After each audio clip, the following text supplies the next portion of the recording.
해야 되기 때문에. 자, 오늘은 예레미야 32장입니다. 제목은 소망의 계약서. 오늘 매매하시겠습니까? 를 시작하는데 내일 철거 예정인 집 오늘 계약하시겠습니까? 왜 안 합니까? 내일 사라지니까. 맞죠? 계약해서 뭐 돈을 지불해도 의미가 없는 것이죠. 당연히 안 하시겠죠? 네, 우리 막 집 계약할 때는 기분 좋지만 그 기분 왜 기분 좋습니까? 집이 있으니까 뭐 내가 거기 들어가서 살 거니까 기분이 좋은데, 물론 기분 안 좋은 계약도 있습니다. 하지만 내일 철거 예정인 집을 계약하는 사람은 바보죠, 바보. 알고도 계약하면 바보죠. 또 내일 상장 폐지되는 주식 오늘 매수하시겠습니까? 내일 폐지돼요. 당연히 안 해야죠. 이거 하면 안 됩니다. 하면은 당하는 겁니다. 리딩방에. 당연히 안 하죠. 당연히 안 하죠. 네? 그래요? 갑자기 고백하시면 안 됩니다. 이런 거 하면 안 됩니다, 진짜. 안 됩니다. 안 됩니다. 좋은 기왕 하는 거 좋은 기업을 해야죠. 끝나고 또 할 말 많겠네. 자, 오늘 예레미야가 땅을 계약합니다. 그런데 어떻게 보면 없는 땅을 계약하는 이야기를 하는 내용입니다. 우리가 예레미야 이제 쭉 하고 있지만 30장부터 33장은 위로의 책이라는 별명을 가지고 있는데, 30장에서는 뭐 70년 포로 생활이 심판의 끝, 그러니까 죄로 인한 끝, 아예 그냥 뭐 모든 것이 끝이 아니라 과정이다라는 것을 이제 우리에게 알려주는 것이죠. 포로로 잡혀가면 이제 끝났어, 하나님도 없고 다 끝이야라고 절망할 텐데, 그런 사람들에게 아니, 끝이 아니고 과정이야. 하나님이 다시 돌이켜 주실 거야. 약속하셨어. 왜냐하면 하나님은 신실하신 분이니까. 약속을 단 한 번도 어긴 적이 없는 분이기 때문에 절망을 갖지 말고 소망을 가져라 라고 위로해 주는 것이지요. 그러면서 이제 구원자에 대한 약속도, 다윗 왕을 다시 보내주겠다, 다윗 왕을 섬길 것이다 하면서 메시아도 약속해 주십니다. 그러면서 이 약속을 하는 과정 가운데 옛 언약, 돌판에 쓴 옛 언약은 이제 폐하시고 이제 우리 마음판에 쓰는 새 언약을 주겠다라고 약속하시면서 이제 위로해 주는 것이죠. 아마 포로들에게, 혹 포로에서 돌아온 자들에게 큰 위로가 될 것입니다. 끝이 아니었구나. 하나님은 회복을 위해서 새 언약을 우리에게 주시고 약속해 주신 분이구나 라고 하면서 이제 오늘 32장이 이제 시작이 됩니다. 유다의 시드기야 왕, 유다의 마지막 왕입니다. 열째 해, 그러니까 이 시드기야 11년째에 유다가 멸망당하거든요. 그러니까 불과 몇 개월 전에 이제 시간입니다. 느부갓네살 18년째 해, 그러니까 세계사적으로도 공인된 시간이라는 거예요. 시드기야 왕 10년째, 느부갓네살 18년째라고 이제 요 문서가, 이 기록이 이제 하나님께서 말씀하신 그때입니다. 그때 이제 하나님께서 예레미야에게 말씀하시는데, 말씀하실 그때가 언제냐면 바벨론 군대가 예루살렘을 포위하고 있었습니다. 바벨론 군대는요, 총 3년 동안 포위했거든요. 그러니까 지금 1년 지나고 2년째, 그리고 3년째 멸망당하니까 계속 포위됩니다. 2년째니까 당연히 성 안은 어떤 상황이겠습니까? 어마어마하게 이제 어떤 기근, 또 전염병, 여러 가지 어려움에 시달리고 있겠죠. 지금 이란의 호르무즈 해협 그 안쪽에 선박들이 갇혀 있잖아요. 못 나오고. 지금 이란 그쪽은 식량을 생산하는 나라가 아니잖아요. 수입해서 먹는 나라들이거든요. 지금 우리나라도 지금 물가가 기름값 때문에 막 어마어마하게 오르겠지만 거기는요, 모든 것이 부르는 게 값이래요. 지금 배 있는 사람들도 식량을 받아야 되잖아요. 배로. 부르는 게 값이랍니다. 뭐 돈 조금 내면 주지도 않는다고 해요. 그런데 2년이나 갇혀 있었으니까 이 상황이 어떻겠습니까? 예레미야는 근데 또 어떻게 있습니까? 시위대 뜰에 갇혔다. 예루살렘 함락 수개월 전이고요. 단 하나의 위로는 하나님의 예언대로 되고 있는 것 하나, 그 외에는 다 절망적인 상황입니다. 하나님께서 예레미야를 통해 이렇게 될 거야라고 미리 몇 번이나 말씀하신 대로 이루어지고 있는 그 상황에서 하나님이 예레미야에게 말씀하십니다. 이 예레미야가 왜 그럼 갇혀 있었는가? 아이 시드기야 마음에 기분 나쁜 말을 한 거예요. 내가 이 성을 바벨론 왕 손에 넘기리라. 그가 차지할 것이다. 입이 입을 대하여 말하고 눈이 서로 볼 것이며. 그러니까 느부갓네살 왕이랑 누구랑 만난다는 거예요? 시드기야 왕이랑 딱 만난다는 거예요. 협상 테이블에 앉아가지고 우리 뭐 어떻게 휴전할까, 뭐 전쟁을 종식할까 이 얘기를 하는 게 아니라 시드기야 왕이 포로가 돼서 잡혀가지고 느부갓네살 왕을 보게 된다는 겁니다. 아주 그야말로 비극적인 그런 상황이죠. 그리고 시드기야가 바벨론 포로로 잡혀가고요. 근데 이제 우리가 알다시피 시드기야는 두 눈이 뽑힌 상태로 잡혀갑니다. 그리고 너희가 갈대아인과 싸울지라도 승리하지 못하리라. 요게 이제 예레미야가 하나님의 말씀을 받아서 예언한 내용이에요. 시드기야 기분 좋겠습니까? 안 좋겠습니까? 몹시 안 좋죠. 지금 둘러싸여가지고 긍정적인 말을 해도 지금 소망을 가질까 말까인데 아예 그냥 대놓고 여기 다 죽었어. 하나님이 이거 다 넘긴대 라고 하면 군사가 싸울 맛이 나겠습니까? 안 나겠습니까? 안 나죠. 백성들은요. 더 절망 가운데 들어가죠. 소망의 말을 해줬으면 했는데 절망의 말을 하니까 그냥 확 가두는 겁니다. 이같이 예언하였느냐 하고 그를 가두었다. 그래서 예레미야를 가둬버립니다. 시드기야도 이러면 그럼 어떻게 하면 우리가 살겠냐? 뭐 이렇게 물어봐야 되는데 거기에 관심이 없는 거죠. 그냥 기분이 나쁜 겁니다. 아무리 싸워도 무의미하고 너는 느부갓네살을 만나게 될 거야. 그러니까 이런 패배적인 예언을 하니까 기분 나빠가지고 그냥 확 가둡니다. 그렇죠? 기분 나쁘겠죠? 우리도 막 누군가 싸우러 가는 옆에서 너 안 돼. 그거 해봤자야. 포기해. 이러면 그냥 다 기분 나쁘고 상대방을 때리지 않고 누구 때리고 싶어요? 요놈의 주둥이를 딱 때리고 싶죠. 지금 예레미야가 딱 그렇게 이제 당하게 된 겁니다. 근데 이때 예레미야가 시위대 뜰 안에 갇혀 있을 그때에 하나님께서 이제 말씀하십니다. 어떻게 말씀하시냐면 하나멜이라는 사람이 너한테 올 거야. 그리고 그가 와서 이렇게 말할 거야. 너는 아나돗에 있는 내 밭을 사라. 이 기업을 물을 권리가 너에게 있다. 이렇게 말할 거라는 거예요. 예레미야 입장에서는 이거 좀 황당한 말씀입니다. 뭐라고요, 하나님? 내가 지금 밭을 사라고요, 나보고요. 이렇게 이제 이야기하는 건데 여기 보면은 이제 기업 물을 권리라고 나옵니다. 이 개념을 조금 이제 이해하면 좋습니다. 토지 매입을 일단 하나님께서 이제 이런 말을 들을 거야. 땅을 사라고 하는데 사야 되는 이유가 기업 물을 자라는 거예요. 우리가 룻기를 보면 이제 나오미라는 사람이 아예 망해가지고 이제 고향을 떠납니다. 그리고 돌아왔어요.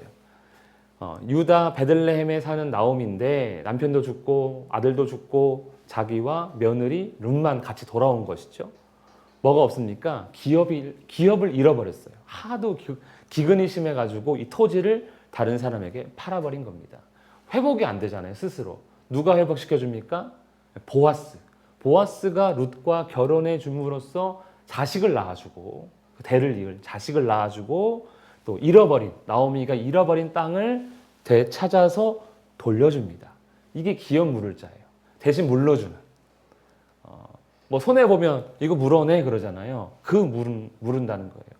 근데 본인이 물어내야 되는데 그게 아니고 다른 사람이 친족인 다른 사람이 대신 물어주는 겁니다.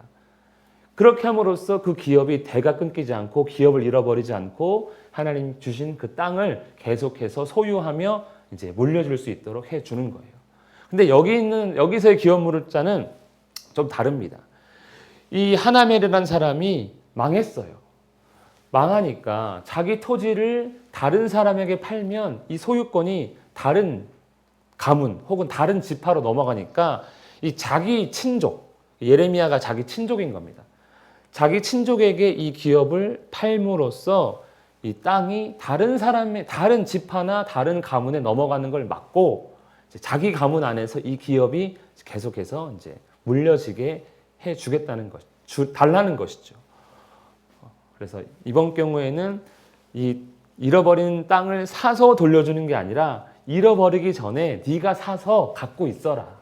그리고 나중에 희년이 되면 그 이스라엘의 희년 제도가 있지 않습니까? 50년이 되면 다 돌려주는 거예요. 그냥 아무런 대가 없이 돌려달라는 거죠. 사실 나중에. 어쨌든 이 땅의 소유권이 다른 데 넘어가면 못 받으니까 예레미야에게 사라고 할 거야. 이런 사람이 올 거야 라고 하나님께서 말씀하십니다. 예레미야 입장에서는 좀 이상한 거예요. 아니 지금 땅 살 때야? 이렇게 되는 것이죠. 근데 하나님 말씀대로 하나님 말씀과 같이 하나멜이 왔습니다. 그래서 아나돗에 있는 나의 밭을 사라. 기업의 상속권이 너에게 있고 물을 권리가 너에게 있으니 너를 위하여 사라. 네 의무야. 이렇게 되는 네 의무. 이거 안 사주면 안 돼. 의무야 라는 것이죠. 하나님께서 의무로 지정했거든요. 그러니까 보아스도 산 겁니다. 그런데 이제 예레미야가 이 말도 안 되는 계약을 합니다. 왜 말이 안 되는지는 좀 이따 설명하겠습니다. 이 제안, 이 비현실적인 제안을 승낙한 이유는 딱 하나예요. 이것이 여호와의 말씀인 줄을 알았으므로.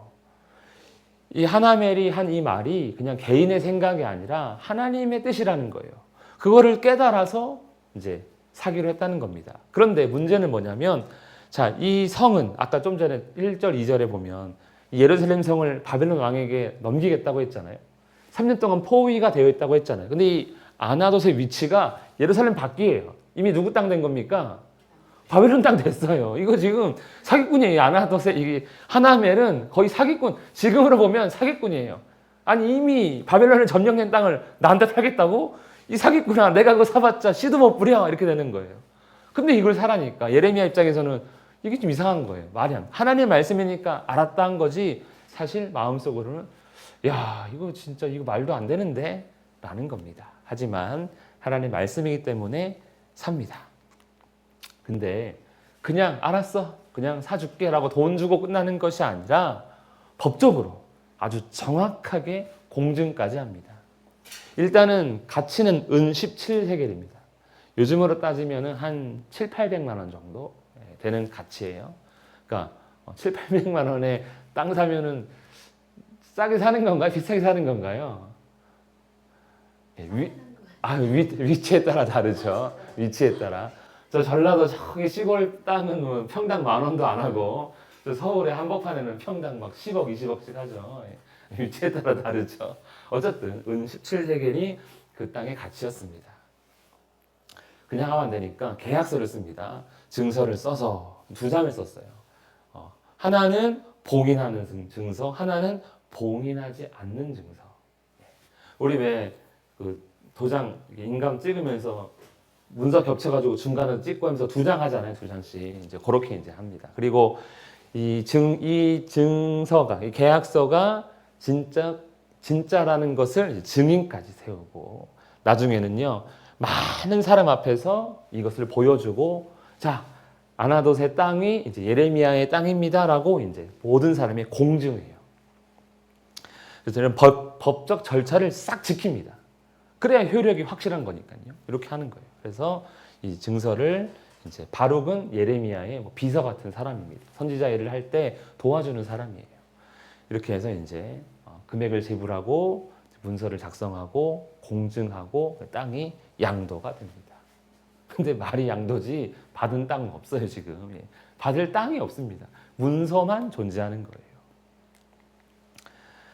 이게 진짜 무의미한 거래거든요. 제가 앞서 말씀드렸다시피 내일 허물 건물이에요. 그거 사면 됩니까 안 됩니까? 이건 아예 존재하지도 않는 땅이에요 지금 현재로서는. 내일 상장 폐지한다니까요. 오늘 사면 되면 안 됩니까? 안 되죠, 안 되죠. 아니 지금 아나돗 땅은요 바벨론을 점령했다니까요. 이거를 지금 하나님께서 사라 그런 거예요. 하나님 믿는 입장에서 하나님 이런 땅 사라 그러면 우리 선뜻 살 수 있습니까? 아무리 돈이 많아도 이건 사기당하는 것 같은데 이렇게 이제 생각할 수밖에 없는 거죠. 그런데 이 증서를 하나님께서 이렇게 말씀하십니다. 너는 이 증서를 봉인하고 봉인하지 않은 매매 증서를 가지고 2장이잖아요. 그래서 한 장은 사람들이 볼 수 있습니다. 이게 진짜에 그러면 봉인된 것을 딱 뜯으면 돼요.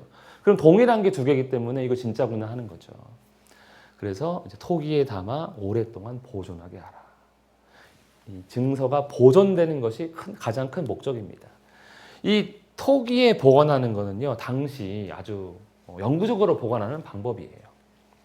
이렇게 넣으면 토기 자체가 불에 구워져서 나온 거기 때문에 이제 웬만한 화재가 있어도 그 안에 조금 보존이 될 수 있고요. 또 우리 항아리를 쓰는 세대는 아니지만 또 쓰시는 분도 있겠지만 이게 이제 습도도 조절하고 그러면서도 물이 안 새잖아요. 그러니까 방수에 방습에 또 화재까지도 좀 견딜 수 있기 때문에 가장 오랫동안 보존할 수 있는 방법이거든요. 이게 역사적으로 증명된 게 이겁니다. 이게 사해사본이에요. 우리 구약 성경이 거의 다 들어가 있는. 그리고 우리가 구약 성경을 읽을 수 있는 은혜 가운데 하나가 이 사해 지역에 동굴이 많은데 그 동굴 중 일부에 성경 사본이 발견된 겁니다. 토기에 들어 있었어요. 거의 뭐 그대로 나왔습니다. 그래서 우리가 구약 성경을 볼 수 있는 건데 그렇게 보관하라는 것이죠. 그러면 이 증서는 지금을 위한 겁니까? 나중을 위한 겁니까?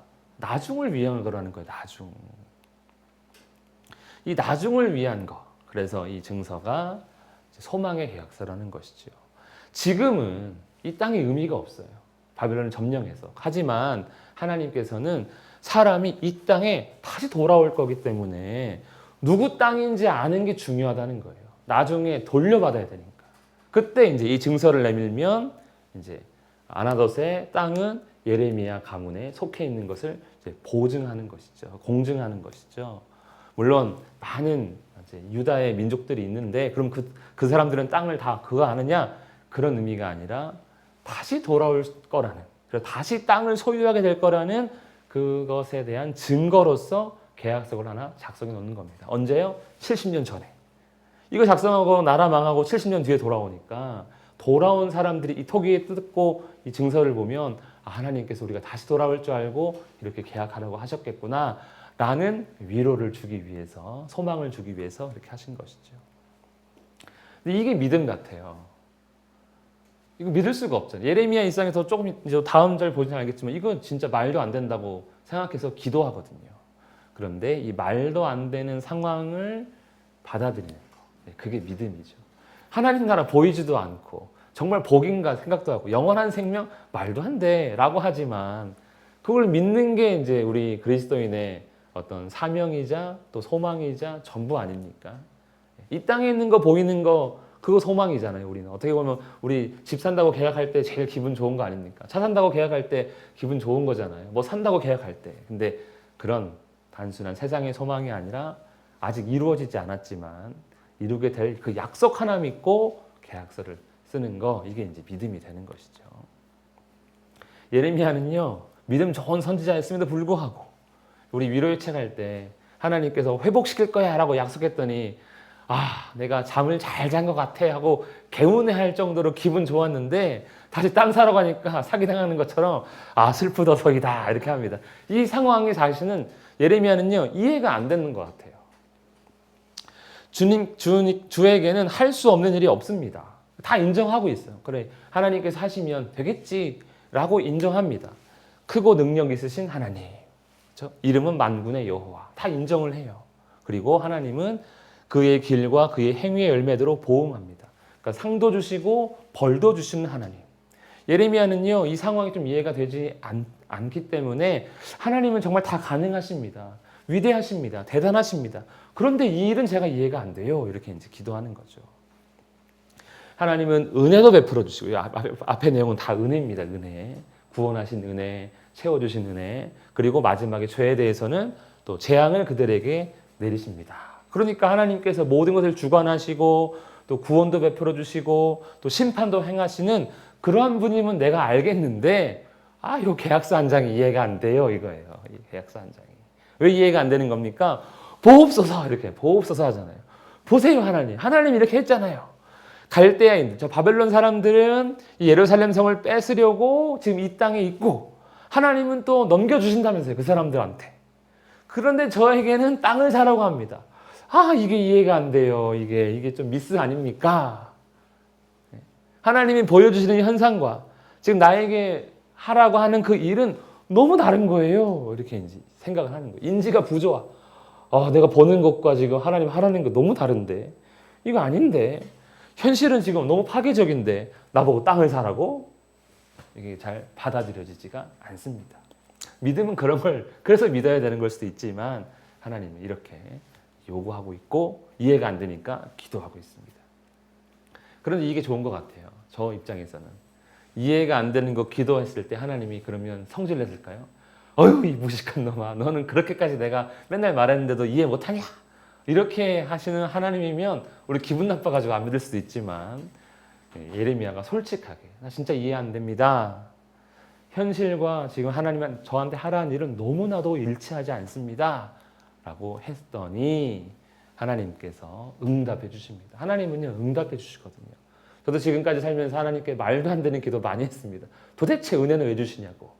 은혜 받았다고 하는 인간들이 변하지 않습니다 하면서 막 따졌거든요. 그랬더니 저한테 은혜 주시고 너도 잘 안 변하더라 이렇게 하는 것 같아요. 아무튼 하나님이 친절하게 응답해 주십니다. 나는 여호와요 모든 육체의 하나님이다. 내게 할 수 없는 일이 있겠느냐? 그래 너 말 잘했다. 나는 다 할 수 있어 이렇게 하는 거예요. 다 할 수 있어. 이 편지가 이 계약이 말이 안 된다고 생각하느냐? 나는 할 수 있다니까 라는 것이죠. 바벨론을 내가 도구로도 삼을 수 있고 바벨론을 통해서 심판할 수도 있고 나는 바벨론을 물리치고 회복할 수도 있는 거야 라고 이렇게 요약해서 설명을 해 주시는 것이죠.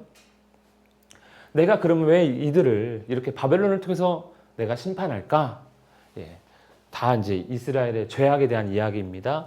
그 지붕에서 바알에게 분향하며 다른 신들에게 전제를 드려 나를 경노하게 한 집들을 내가 불살라 버릴 거야 라는 것이죠. 왜 바벨론이 예루살렘을 포위하고 있는가? 심판하기 위해서라는 건 맞다는 거예요. 그들이 어떻게 하나님을 배신했냐면 지붕에 올라가서 바알을 섬겼다라는 겁니다. 지붕은 이제 가장 높은 곳이죠. 자기 집에서 가장 높은 것을 의미하죠. 우리 입장에서는 집사님은 옥상, 우리는 다 이제 아파트 꼭대기에 올라가야 되겠죠. 왜 올라갑니까? 내가 섬기곤 그 신과 가장 가깝게 나아가는 거죠. 인간이 갈 수 있는 가장 높은 곳. 우리 집에서 섬기니까 우리 집에 가장 높은 곳으로 갑니다. 근데 하나님을 섬기기 위해 가는 게 아니에요. 하나님은 예루살렘 성전으로 나오라고 했는데 성전에 오지 않고 자기 집 지붕에 올라가는 겁니다. 왜? 다른 신을 섬겨야 되기 때문에. 하나님 보시기엔 기분 나쁘죠. 출애굽시키고 구원하고 먹을 거 채우고 땅 주고 다 지금까지 인도했는데 자기를 버리고 다른 신 섬기니까 경노하신 겁니다. 내가 불질러 버릴 거야 라는 것이죠. 그들이 한 것은 자기의 손으로 만든 우상을 가지고 나를 경노하게 한 것뿐이다. 내가 그렇게 사랑했는데 너희들이 한 것은 나를 화나게 한 것밖에 없다 하면서 이제 왜 심판해야 되는지 설명을 쭉 해주십니다. 그러니까 지금 바벨론이 공격해 왔는데 그들이 강해서 점령을 하는 게 아니라 너희가 바벨론을 통해서 내가 너희를 심판하는 거야 라고 이제 다시 예레미야에게 또 설명을 해 주시는 것이죠. 예루살렘 성이 건설된 날부터 지금까지 너희가 한 것은 죄 지은 것밖에 없다는 것이죠. 그것도 모든 사람들이 그들과 왕들과 고관들과 제사장과 선지자와 유다 사람들과 모든 주민이 다 나를 경노하게 만들었다. 물론 중간중간에 좋은 왕들도 있었지만 그 누구도 제대로 뉘우치지 않고 하나님께 범죄했습니다. 심판은 어쩔 수 없다. 당연한 거다. 내가 신명기와 레위기에 약속한 대로 심판하는 거다라는 것이죠. 우리도 마찬가지입니다. 우리가 교회 다닌다고 안심하고 뭐 믿는다라고 말할 수 있지만 그러니까 그럼에도 불구하고 삶에서 하나님의 약속에 순종하지 않는다면 그거 안 믿는 거죠. 그렇죠? 네 하고 딴짓하면 그 말 안 믿으니까 딴짓하는 거 아닙니까? 하나님은 그거 심판하신다라고 말씀합니다. 그들은 어떻게 하나님께 그러면 죄를 지었나?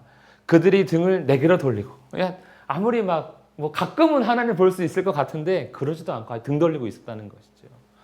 또 하나님의 교훈, 말씀을 듣지 않고 불순종하고 그 집을 더럽게 하며 하나님이 주신 집인데 우상으로 채웠다는 겁니다. 그리고 아까도 이제 바알 신당을 건축하고 아들과 딸들을 몰렉 앞으로 지나가게 했다. 이 몰렉 앞이 뭐냐면 이 불이에요, 불. 자기 자식들을 불 속에 집어넣는 거예요. 그러면서 제사 드립니다. 받아달라고. 이걸 다 한 거예요. 근데 하나님이 명령한 것도 아니고 하나님 마음에 있는 것도 아니다. 그러니까 반역하고 또 반역하고 계속해서 하나님께 죄를 지었다. 그러나 이제 이 상황에서 갑자기 반전이 일어납니다. 그들이 뭐 잘해서가 아니라 하나님께서 약속을 지키기 위해서 그러나가 되는 것이죠. 예루살렘 성에 대해서 어떻게 합니까? 돌아오게 하겠다. 즉 포로로 잡혀간 사람들, 흩어진 사람들을 다시 돌아와서 안전하게 살게 할 거다. 그럼 뭐가 필요합니까? 땅이 필요한 것이죠. 그래서 땅을 미리 이제 계약해 놓으라고. 너희를 위한 땅이 이미 준비되어 있음을 알게 깨닫게 주고 싶은 것입니다. 그렇게 함으로써 언약을 지키시는 거죠. 너희는 내 백성이 되겠고 나는 너희의 하나님이 되겠다. 이게 언약의 결론이거든요. 하나님과 자기 백성이 함께하며 요 안전은 그냥 단순히 안전한 게 아니라 이제 완전히 어떤 행동을 해도 어디로 가도 무엇을 해도 평안을 보장받는, 안전을 보장받는 그러한 것입니다.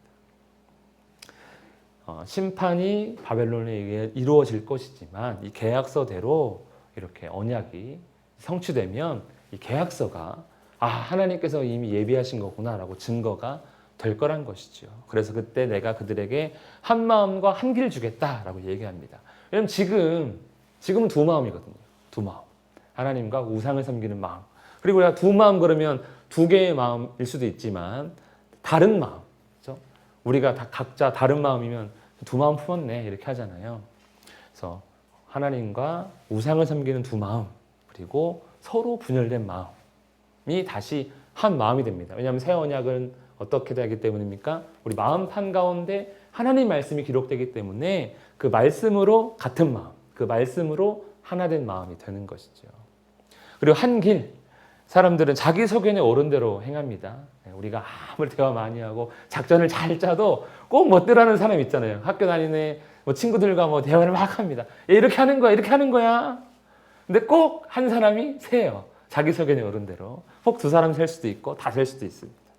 하지만 이제 마음에 하나님 말씀이 있기 때문에 그 말씀을 따라서 이제 한 길로만 걸어가는 것이죠. 그것이 이제 우리가 따르는 그리스도께서 가신 길이 됩니다. 이거를 다 이제 이렇게 안 하고 한 마음 한 길, 즉 새 언약에 따라서 우리가 새로운 삶을 살아가게 줄 것이다 라고 설명을 하십니다. 그러면서 이제 내가 그들에게 복을 주기 위하여 그때 이제 회복이 되죠. 그들을 떠나지 아니할 것이다 하는 영원한 언약을 그들에게 세우는 거예요. 그 영원한 언약의 증거 중에 하나가 이 계약서가 되는 것이죠. 너무 놀라운 것은 하나님 말씀을 보면 우리가 변화되는 것 맞아요. 하나님께서 우리 마음을 새롭게 하셔서 하나님을 찾게 하고 하나님 뜻대로 살게 하십니다. 그런데 내가 하나님이시죠. 기쁨으로 그들에게 복을 주되 어떻게 복을 주십니까? 마음과 정성을 다해서 우리에게 복 주신다는 거예요. 신명기서에 보면은 너는 마음은 다하고 뜻 다하고 힘 다해서 하나님을 사랑하라 했는데 하나님도 어떻게 하겠다는 겁니까? 내가 마음 다해 정성 다해 너를 사랑하겠다. 제가 창세기부터 요한계시록까지 말씀 이렇게 쭉 읽지만 하나님이 우리를 향해서 내가 마음과 정성 다해 사랑하겠다 라고 하는 부분은 여기가 유일합니다. 하나님이 이런 말씀을 하셨다는 게 저도 너무 새롭더라고요. 그래 이런 말씀도 하셨구나. 이거 준비하면서 우와 우리가 하는 말 같았는데 항상 하나님이 하셨네 하니까 또 새롭고 신기하더라고요. 그만큼 하나님 우리를 사랑하시고 그 증거 그래 이렇게라도 해서 좀 믿게 하고 싶은 것이지요. 그래서 이제는 재앙을 내린 것 같이 즉 예루살렘 멸망 또 이 모든 재앙들은 다 언약대로 내린 거거든요. 하나님이 기분 나빠가지고 이것들이 하고 한 게 아니고 신명기서에 있는 불순종하면 어떤 재앙을 받는지 미리 말씀 다 하셨고 그것대로 지금 재앙 내린 거거든요. 다시 이제 새 마음으로 순종하면 복을 준다는 거예요. 그래서 그때는 다시 이 땅에서 사람들이 밭을 사되 그러니까 다시 기업을 돌려받는다는 것이지요. 그래서 이제 이 증서가 있으면 확실한 거잖아요. 그래서 이는 왜 그럼 이 증서를 만들었냐 결론입니다. 이는 내가 그들의 포로를 돌아오게 함이니라. 예레미야가 이해가 되지 않아가지고 하나님 이게 말이 됩니까? 이 상황 지금 내가 뭐 이거 매매하게 생겼냐고요. 이 토지를 내가 사야 되냐고요. 지금 중요한 게 땅 사는 겁니까? 이제 뭐 이런 생각이었던 것 같아요. 그러니까 하나님 쭉 설명해 주는 거죠. 그래서 이거 계약한 거야. 다시 돌아올 거니까 하면서 이제 이렇게 소지매매 계약서가 왜 썼는지 되는 것이죠. 내일 상장 폐지돼. 아니야, 오늘 사놔. 다음에 재상장할 거야. 뭐 이렇게 이제 속삭이는 거죠. 예. 꼭 그렇게 따진다면 그런 이런 하나님의 약속. 그래서 이 계약서는요, 소망의 계약서. 우리는 계약서를 쓴다는 건 소망이 있다는 거거든요. 절망이 아니라. 근데 뭘로 써야 됩니까? 언제 이루어질지 모르니까. 70년 뒤에 이루어지는 거니까. 예레미야 자기도 누리지 못하는 어떻게 보면은 땅이거든요. 그래서 믿음으로 이 계약서를 쓰는 거죠. 우리도 계약서를 씁니다. 믿음으로 쓰죠. 하나님 나라에 내 이름이 진짜 가는가? 믿음으로 가는 걸 생각하는 거죠. 당장에는 효과 없는 것 같아도 하나님께서 약속을 이루실 거기 때문에 우리가 믿음으로 이 땅 가운데서 세상의 어떤 유익이나 만족보다 하나님을 찾는 우리 모두가 되었으면 좋겠습니다. 오늘 여기까지 하겠습니다.